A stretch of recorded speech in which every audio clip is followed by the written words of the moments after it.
Hello there and welcome to a new Football Manager 2019 series here on YouTube. I'm your host, the one and only Tom Smith, live on Brittany mic. I'm not classy yet to be able to afford a proper sort of, down in your face sort of mic, but Brittany mic will have to do for now. It's done for Brittany for a long time. Anyway, the save we're going to start with on the new channel is of course the almighty Leicester City of the Premier League. They're a great save, to consider for the Premier League, because we're in a time now where there's a lot of money transitioning from the television rights deal. So Leicester have got a great position to start from. They're in also a transition phase right now, which makes it a more interesting challenge. They're stuck between their identities. There was definitely a more 4-4-1-1, 4-4-2-2, sorry, 4-4-2. Counter-attacking sort of philosophy with Leicester when they won the Premier League back in 2015-2016. And of course, since then, Puel's come in and gone, and he brought in a more 4-5-1 sort of control formation where they're trying to hold the ball up more, and at times they lost some of that cutting edge which made them so successful previously. So we're now coming into this looking at this as a great opportunity to be able to recreate that fearless sort of identity that Leicester City have managed to market all around the world. So what's our aims? And this is here, what you can see on screen is a little aim slide shot as such of what we're looking to achieve with this save. So if we start with actually aims and ambitions on the right hand side here, well, with Leicester City and the squad they've got, and they've got great squad depth existing, like we've already said. They've got 25 decent first team players already there, if not a few others in the reserves who might be able to move on for a bit more money. So with that in mind, we can really aim high. When you compare us to the Chelseas, the Arsenals, the Manchester Uniteds, Leicester aren't too far behind in that quality. Neither are Wolves, neither are Everton. So European football, can we sneak in the Champions League, Europa League? This is a sort of club which we might be able to achieve that with, so it's an exciting save from that perspective. Can we break the top 4 to 6 places? That of course involves qualifying for European football. Challenge the established order, like the Tottenhams and all that, Can we win the FA Cup? The Foxes Leicester are 3-time finalists in the FA Cup, but yet have never won, never walked away with a trophy. They possibly could be the biggest club in England not to have won the FA Cup. Can we change that? And then the next aim would also be expand the King Power Stadium, which currently is selling out every week. It's 32,000 capacity. There is definitely aim to stretch that, maybe another 10,000 as a starting point, maybe even further. It's the 13th biggest city in the country, Leicester, so there's a lot of fan base to draw from for the club to make it successful, especially with their previous achievements. And then at the bottom there, we've already got a green tick for new training facility, because it's in the works, which is wonderful, so we don't even have to achieve that. But that will improve the club's positioning and quality of players they can attract in, especially through the youth academy. It's very attractive to a player to have the best facilities to be able to work with, and encourages good squad growth. Going quickly across here, transfer and player development. Like we said before, there's a great squad depth already existing at the club. We've got a lot of players who you can also still move on, so we can look at tightening the squad for the quantity to be removed as such for quality, make them more tight-knit, more closer Leicester spirit than what we had before, when they won the championship. We want to resolve some of his longer-term transfer issues as well. There's a few players, not to pick on individuals, but maybe like Islam Slimani, who have been on the club books now for a couple of years, and it really hasn't worked out. Can we turn that into a bit of financial sway to be able to improve Leicester's overall team, performance and bring in some other quality?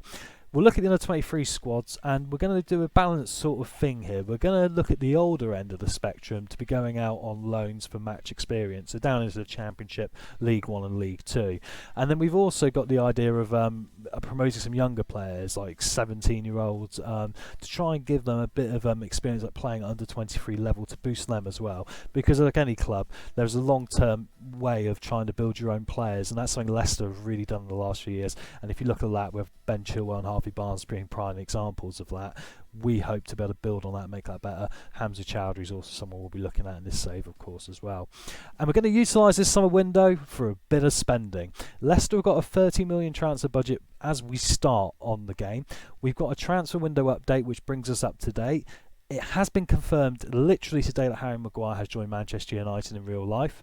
Unfortunately, this save hasn't got that up to date, so I've still got Harry. We'll see what happens with that. Obviously, I would love to keep Harry. He would play in my team. So at the moment, he's still a Leicester City player because we just snuck in there before real life took over. Anyway, right. Looking also at transfers long term, we are going to try and do things a bit of a Leicester way, of course, as well as trying to encourage that sort of philosophy. Look at some of the bargains that they've brought in before, people like Jamie Vardy and Riyad Mahrez.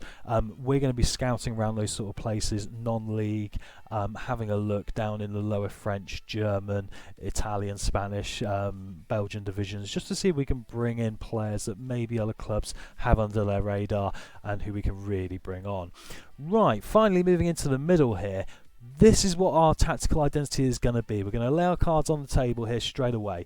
We're going to combine pre-existing tactics knowledge with a more disciplined approach. That is the way I'm going to go for this.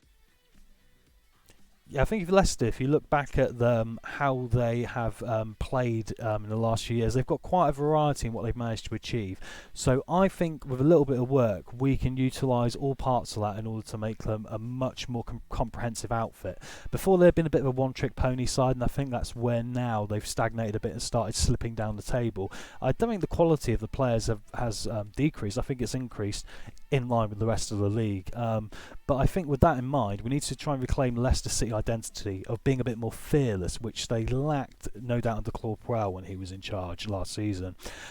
So the main formation we're going to start is on the left here, and it is going to actually surprisingly perhaps be the Claude Puel 4-5-1, which is going to utilise the advanced playmaker role as a primary outlet creator, the one in the middle of the top three, which would be James Maddison. And that's to try and control the game against weaker opposition primarily. We also, bearing in mind the lengths of the season and wanting to play European football somewhere down the line, we don't want to overstretch the players' physical side. Before, when Leicester were under Nigel Pearson in the Championship, they played quite a physical, high press sort of game, which would at times, I felt, leave the team quite tired. So bear in mind we want to be a tighter unit. Let's try and control the game. We have now a 25 squad which is in the top 10 of the league, and we can compete now with the majority of the clubs for that. So that will limit the chance the opposition, like I say, can serve energy levels.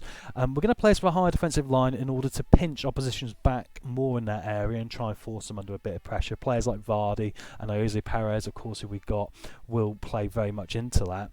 And we're looking for strength and control in the midfield to hold the game up. People like Wilfred Ndidi named there as one example. And then we can also then, I felt, switch, because when Leicester won the Championship, they won with more of a 4-4-1-1, 4-4-2 counter-attacking system. So with that being said, I thought, well, now time's passed and teams aren't expecting Leicester to play in that way necessarily. Why don't we bring that in because it was so successful?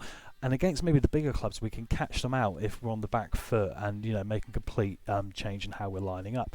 So that's some of the theory behind having the 4-4-2 counter-attack under our belt as well. More direct chances creation as well. So we're moving from the more controlling the game against weaker opposition approach to then all of a sudden, bang, getting chances, being direct, being a lot more in your face, and hoping that then we can, you know, basically take our chances and, you know, see out games. Yeah, and like I said before, it's great to shift the team that has under pressure as well. That's the thing I like about it. So if we find the 4-5-1 control, for example, and this is only one example, is having us too far back and not working, and we're giving away too many opportunities to the opposition, we can switch to 4-4-2 counter, drop a bit deeper, and then we can pinch that ball off them when they have us under pressure and punish them with Vardy's pace and other players like Damari Gray, of course, as well, and Jose Perez. So that's what our base is going to be. And I've also gone for a third backup formation of a 3-5-2, which surprisingly is actually an attacking overload formation, which is for really desperate times. It's almost like we've gone from control being the base, counter-attack being like, okay, we need to get a goal, and attacking overload to being like, okay, we really need to try and batter the hell out of a team now. It's based around what happened in real life with Leicester and Atletico Madrid in the Champions League at the King Power. We changed to a 3-5-2 in that game. Unfortunately, couldn't get the job done to knock them out, but it was still a very competitive performance, and I think we were the only club in the Champions League to have scored in that round against Atletico Madrid, I think, or something, and they played like Real and Bayern and all these big teams. So that's, you know, shows you how effective it was. And that utilised the wing backs to create more overload opportunities down the flanks, of course, with more midfield threat, because they'll be free in the middle plus the attack force, and then the wing backs coming forward to create. And then with the back three, normally that creates quite a defensive minded thing, so you can switch back into the 5. However, what we are looking to do with this like I said, is a very attacking overload, is to really push it high up, have two ball-playing defenders either side, along with a static defender in the middle, and really try and overload that entire penalty box just so we can get a goal. But the big question, of course, of any Leicester City save, because of history and because of romance and because I'm a big fan and because I'm looking forward to the save and feel anything is possible with Leicester, they can come first to 20th. Could we even win the Premier League in this save? I'll take a competitive performance this year and a good FA Cup run. Of course, it's a 5-year vision, as long as you don't get sacked along the way. So here we go. We're going to go now look into our tactics in a bit more depth, and of course we're going to look through our team, do our team report, see who we're looking to move on, and yeah, build the team for the first few games of the season. Right, now we're going to get into our team report where I get to wield my managerial wand, so to speak. Right, so what I've done is I've set up our tactics already, all three of the tactics we talked about in the introduction, and I've set up the exact roles here in the team report so we can see exactly what players can play and how well at that position, who are naturals to do what role. So we're going to start at the back. We're doing a sweeper keeper because obviously we're quite high at the pitch. We need a keeper that's going to come out. Luckily for us, both Kasper Schmeichel and Danny Moore can play it well, so we're well covered in that position. We're going to go to right back. Danny and Martin, Ricardo Pereira are going to be our two right backs to start this season. Managerial one's being waived. Ndidi and Albrighton aren't going to play in that position, so I'm going to remove them. What I'm going to do is I'm actually going to remove players so they're only going to play one role. So you won't see Wes Morgan appearing in both of these, for example. Central defender, Wes Morgan, Felipe Benkovic, Kagna Sinuku. I'm happy to go with that and get rid of these guys below them. That leaves us on the ball playing side with Johnny Evans, Harry Maguire. And I'm happy to take the other three out, and Ndidi and Amati, who's our right back. Wing back on the left, we're a bit short potentially, but I think we've got some under 21 options we can look at as well, like Callum Elder perhaps, who normally goes out on loan. I think Christian Fuchs is still at the club, but for some reason he's not showing up on the report right now, possibly in the reserves. Right, looking at deep line playmakers, we got Silva and Tillemans, which I'm happy to go with, get rid of Ndidi, James, Mendy, Maddison, all these, etc. On the box-to-box side, Silva's going to be a deep line playmaker if he stays at the club. He's one of those whose future's up in the air slightly. Matty James I'm removing because he's got a broken leg. I know that for a fact, so I had a quick peek. Mendy will keep in for the moment. Tillemans could be a box-to-box as well, but we'll keep him on the deep line playmaker side for the moment. And even Amati could be someone we could consider, who is a bit more of a utility option, who did start as a central midfielder, has played as a centre-back. We're considering him right back for the moment. Right, now moving back up the pitch, further up on the right hand side, Albrighton will be our first choice right winger at the moment. I completely agree with that statement. Demarai Gray is more left sided, as we can see here, so we can remove him. Pereira can play on the right hand side wing, but I want him to be in the right back position, or the right wing back position, depending on how we're playing. Gazelle is right hand side, I know that, so we'll keep him there for the moment. I'm not his biggest fan, he's a bit of an average player, as we can see here from how he fits in, but we'll keep him there for the moment because he's a new signing in game in theory, so it's going to be difficult to move him on. Remove Perez and Iheanacho and Vardy. They're not going to play on the right wing in any circumstance. Right, moving across to the left, we're going to do the attacking midfield last. The left of Gray and Harvey Barnes, absolutely. Or Brighton won't play on the left, neither will Maddison, Gazelle, Iheanacho, Pereira, Perez, Chilwell or Vardy, none of those. And then we move across the attacking midfield position, where this is where the 4-5-1 is going to come into its own, hopefully. Maddison obviously is top man for that. We have a quick look at James Maddison here. Great free kick taking and passing and flair. He has got what we're looking for. We're going to obviously in the tactics look to run at teams as well with this. That's where we're going to make the difference. We're going to hold the play up and hold the ball up, but we're going to look to run with the inside forward and the box to box and the attacking midfield to try and create more chances and use our quality to create the winning game, the winning opportunities in the game. Kelechi Iheanacho, we're not going to play in attacking mid. He can be dropped out, as can Harvey Barnes, Gazelle, Tillemans, James, Gray and Silva. James Maddison and Jose Perez. Jose Perez is a backup striker. Maybe an attacking mid. I'll keep an attacking mid for the moment because I think there's more chance of him playing there if Vardy's fit. And as we finish off here, just to go up front, Maddison's obviously not going to play up front. Neither's Demarai Gray. He does it for England under 21s now and again, but I don't see it personally. Managerial want. Harvey Barnes I remove. Jose Perez I'm going to remove because of the attacking midfield position, and that leaves us up front with Slimani, Vardy, and Iheanacho. And ironically, the game thinks Slimani's better than Vardy. Once again, like Silva, a player whose future at Leicester's been up at limbo now for probably a couple of years. So it's interesting how my assistant manager at the moment, Chris Davis, looks at them with a lot of prospect. However, saying that now, I am going to be going after a new assistant manager. I've got a bit of a Leicester legend in mind. Yes, I've made a bold decision to go for legendary status over statistics. Emile Heskey, welcome to Leicester City Football Club. You are my new assistant manager. And as he says here, I drive a hard bargain, only £1,200 a week. You know, we're looking at sort of poundland wages there. But Emile, you've got a lot to learn. You know, as you see, his reputation is quite slim at this time. But his legendary status at Leicester, of course, let's have a shout out to Emile right now. Why I want to include him in this save. He is someone who financially reached into his own pocket when Leicester City Football Club, back in 2001-ish, was struggling financially, and helped keep the club afloat along with a lot of other benefactors. I think it was like 20,000 different investors, and all of them deserve a shout out if I knew all their names.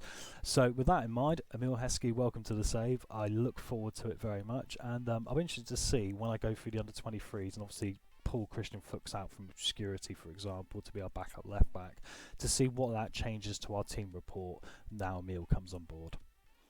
Right, I think that's going to be it for this time. Now Emile Heskey's on board as assistant manager, we're ready to really start making some waves. So next time, in part 2 of really the pre-season of the Leicester City save, we'll look at our team, we're going to look at the under-23s, we're going to look at our first team, and we're going to start looking at transfers and, you know, all the things in and around that, and start building the vision we unveiled at the start of this episode. So thanks very much for watching. Check us out next time. Good night. Next time on Fearless Foxes FM. We're just going to have a little gentle poke at Riyad Mahrez's situation.